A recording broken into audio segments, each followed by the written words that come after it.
So we've explored the indeterminate form 0 over 0 and how that implies that there's some kind of algebraic manipulation we can do in order to get to a form where we can do direct substitution in order to find the limit.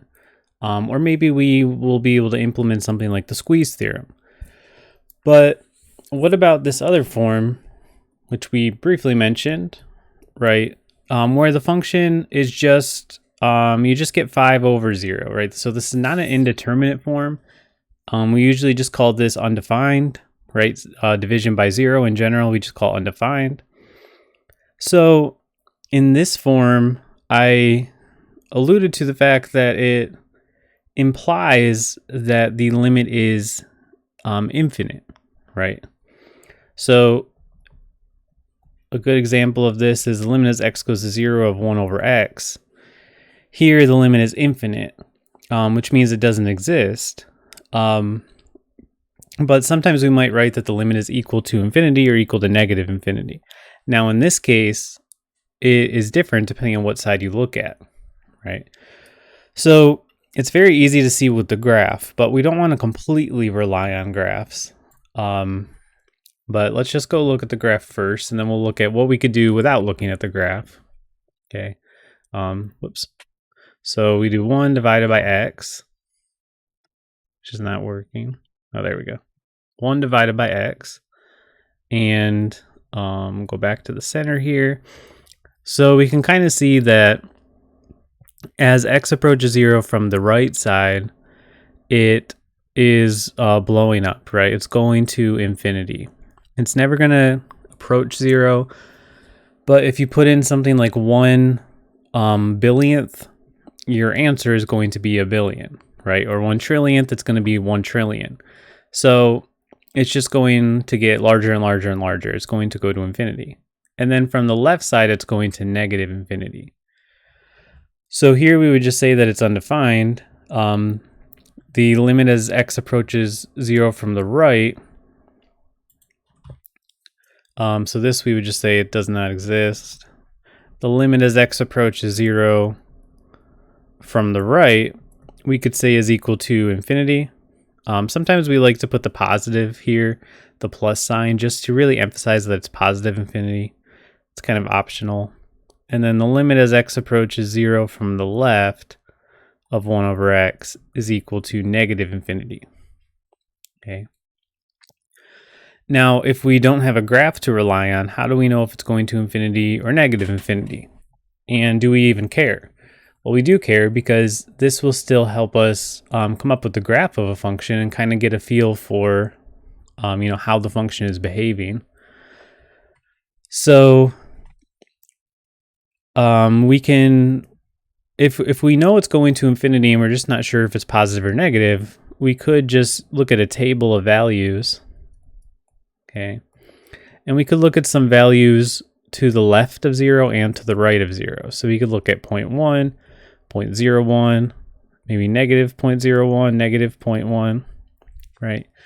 So this is just going back to using a table basically. So 0.1, the output would be 10, 0.01, the output would be 100, negative 0.01, the output would be negative 100, negative 0.1 would be negative 10. And we can kind of get a sense that on the left side of 0, when the inputs are negative, the outputs are also going to be negative. And on the right side, the outputs are going to be positive. So this kind of also clues us in to it going to positive infinity from the right and negative infinity from the left. So we look at values immediately to the left of 0 and immediately to the right of 0. So on the graph, this is reflected by what's called a vertical asymptote.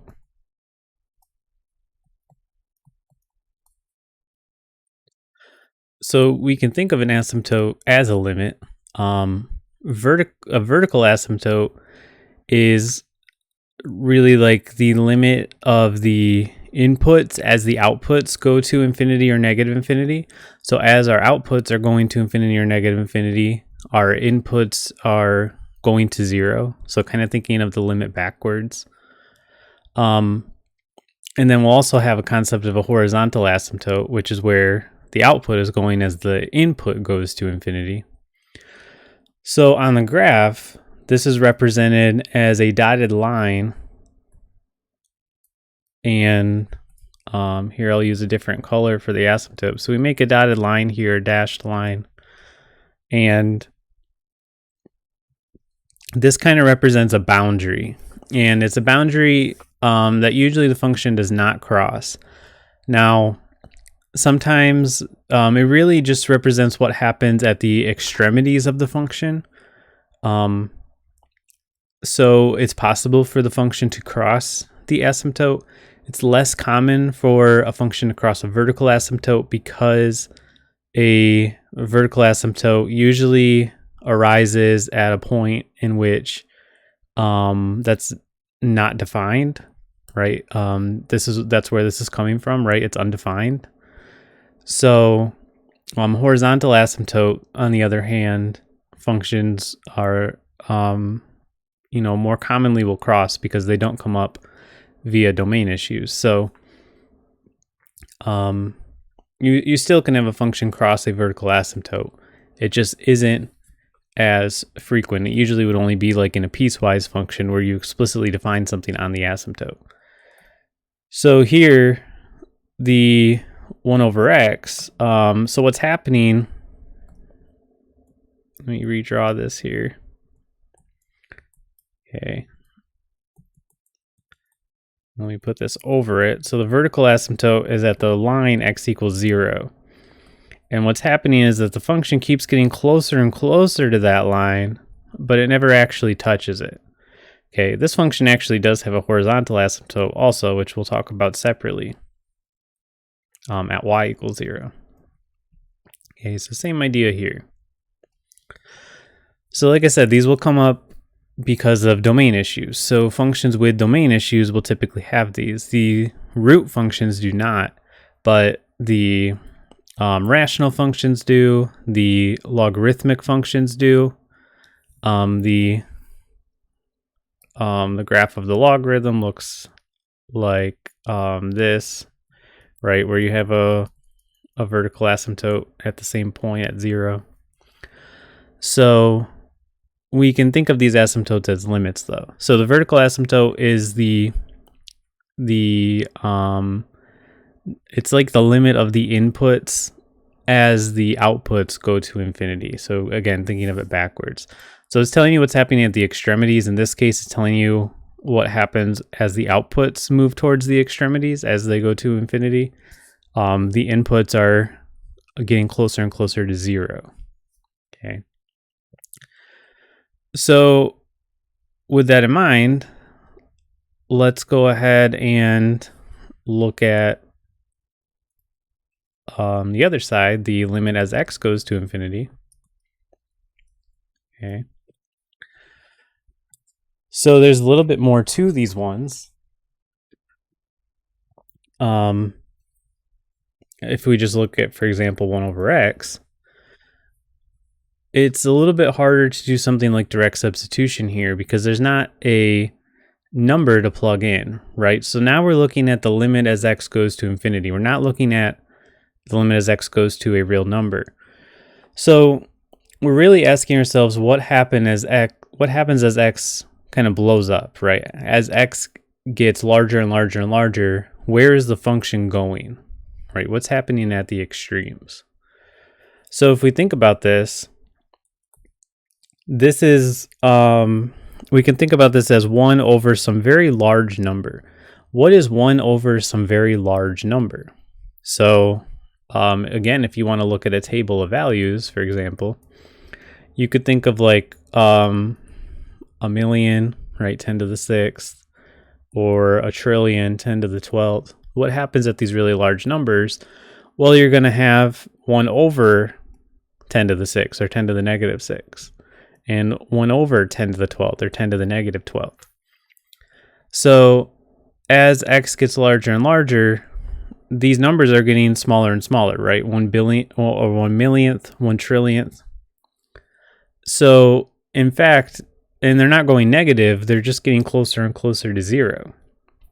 So that's what we would say here. 1 divided by some very large number is getting closer and closer to 0 as those numbers get larger and larger. So we say this is 0. Okay.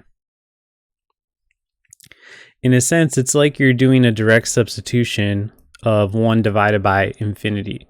I put infinity in quotes here though because this isn't really well defined. It's because infinity is not a real number. But in a sense, we're doing 1 divided by infinity to get 0, where infinity here just means increasingly larger numbers. And we see that they're getting closer and closer to 0 rather than being equal to 0, right? So in the same sense, you can kind of think of 1 divided by 0 as infinity, right? So this works in a sense, and there are number systems called the hyperreals or the extended real numbers, which do kind of include these operations, but it's kind of a niche case, and it still has some issues that aren't really able to be worked around, which is why we don't define it like this in our regular real numbers. Okay, but we can define limits like this. Okay. So anyway, so this is called a horizontal asymptote, as I said, right? And it's possible for the function to have 2 horizontal asymptotes. It could have a different limit as x goes to negative infinity. In this case, the limit as x goes to negative infinity will still be 0. You can plug in some numbers, look at a table, or just look at the graph to kind of see that. Okay. Let's go ahead and look at some other functions here, some other examples of this. So let's look at the limit as x goes to infinity of x plus 3 over 2x plus 5. Okay. Now this one's a little bit harder to kind of visualize right off the bat. So I think a good rule of thumb here is to kind of plug in infinity. As long as you remember, you're not really plugging in infinity, right? You're kind of using infinity as like a stand-in for a really large number. So that's why I kind of like to put it in quotes. Infinity plus 3, 2 times infinity plus 5, right? Infinity plus 3 is indistinguishable from just infinity. 2 times infinity plus 5, also indistinguishable just from infinity, right? They're all just really large numbers. So we kind of get infinity over infinity. By the way, infinity over infinity is also indeterminate. Okay, so this will be more important later when we look at something called L'Hopital's rule in Math Tools 2. But just keeping that in mind right here, we can kind of think of this in the same way as when we got the other indeterminate form, 0 over 0. That told us there was some kind of algebra we could do in order to get an actual answer. Same thing here. When we get infinity over infinity, that tells us there's some algebra we can do in order to get an actual answer. So what we want to do here is what's called force factoring. And it's really no different from factoring. It's just that we're doing it in a case where there's nothing to actually factor. So we're kind of forcing it, okay? What we want to do is we want to factor out the highest power of x on the top and the bottom. So when we factor out x on the top, here we're going to get 1. But when we factor it out from the 3, there is no x term. So we get 3 divided by x, okay? So we can still factor it out. It's just going to leave us with kind of an ugly answer. So that's why we call it force factoring. And we do the same thing on the bottom. So we get 2 plus 5 over x. So now this allows x to cancel. And now we're looking at the limit as x goes to infinity of this. So why did we want to do that? Well, now we can kind of think of using our limit rules, right? We can take the limit of everything individually. So the limit as x goes to infinity of 1 is just 1. Okay, so let me just write this out as we come across it. 1. the limit as x goes to infinity of 3 over x. Well, this is just like 1 over x, right? The number on the top doesn't make any difference here. So we'd say that this is going to 0. And sometimes we like to write it like this, where we kind of have an arrow, and then we say it's going to 0. So 1 plus 0, and then 2, that's just a constant, so its limit is just 2. And then 5 over x, same idea, right? That term is also going to 0. Okay, so we get 2 plus 0, so we get 1/2. Okay. So the limit as x goes to infinity of this function would be 1/2. So you'll have a horizontal asymptote at the line y equals 1/2. So you can just kind of see just by inspecting it here that if this is going to negative infinity, it's going to be the same, right? These are still going to 0. These still don't change, so nothing's changing there. Okay, let's look at another example of this. Limit as x goes to infinity of x, let's do like 3x squared plus 5x plus 7 over 9x squared plus 8x plus 8. Okay. So same idea. We want to go ahead and force factor. We want to factor out the largest power of x. So in this case, that's going to be x squared. So we're going to get the limit as x goes to infinity of, and again, you technically should like plug in infinity first, quote unquote infinity, to make sure you get that indeterminate form. But this is very similar to the last one, so we won't do it here. So we get x squared times 3 plus this middle term is going to be 5 over x. So you pull one of the x's out and you're left with 5. And then you pull another x out and you're left with 5 over x. And then this term is going to be 7 over x squared, right? And if this is a little confusing still, you can multiply this back out and see that you will end up back with this, right? So then we pull out an x squared and we get 9 plus 8 over x plus 8 over x squared. Okay, so these will cancel. This term is just 3. This term goes to 0. This term goes to 0. This is just 9. This one goes to 0. This one goes to 0. Okay, so we're left with 3 over 9, or 1/3 if you prefer. Okay, so you know, most of these limit as x goes to infinity kind of problems, we end up wanting to force factor.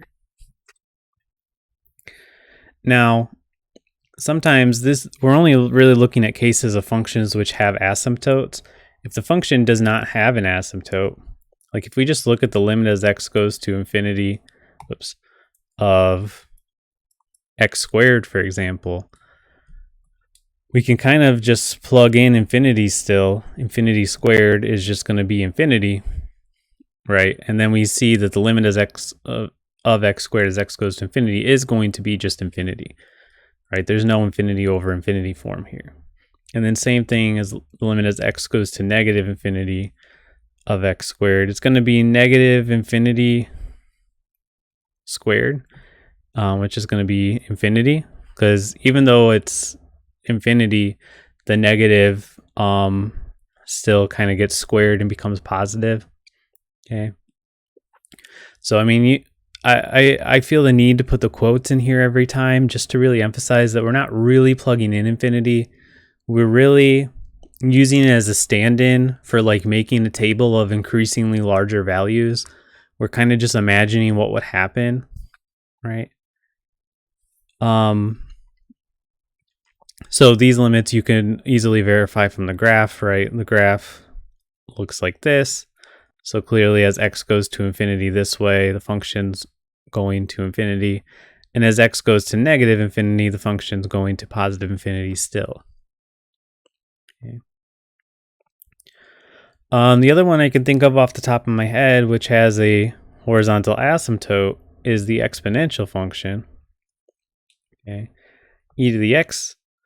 But specifically, that function looks like this, right? So when it goes to the right, it's going to infinity. But when it goes to the left, it has a horizontal asymptote. So what's going on there? So as x goes to infinity, this is like e to the infinity. E to a really large number is a really large number. So this is just infinity, right? So we can see that from the graph well enough. But then what happens as e goes to negative infinity? Okay, e to the negative x, e to the x goes to negative infinity. We're going to have e to the negative infinity. And exponent rules still apply here. This is still 1 over e to the infinity. And now this is a really large number, but it's in the denominator now. So we'd say that this is equal to 0. So we can still use that kind of the algebra rules, even though we're, kind of quote unquote plugging in infinity here. But this lines up with what we see on the graph, right? I didn't draw the whole graph here, but if you go ahead and do that, you'll see that this is a horizontal asymptote at the line y equals 0. Okay. So some other cases, it's possible for the limit as x goes to infinity to not exist at all, right? We saw ones where it's infinity, but what about the limit as x goes to infinity of something like sine of x, right? So like in the case of x squared, the limit is infinity, which does mean that it technically doesn't exist, but it still gives us more information. But with this one, it's a little hard to show algebraically, but if we think about the function is oscillating between 1 and negative 1, right? So it's never going to stabilize at a point. So this one, it just plain out does not exist. Okay, so we just say, it doesn't go to infinity, it doesn't go to negative infinity, it just doesn't exist.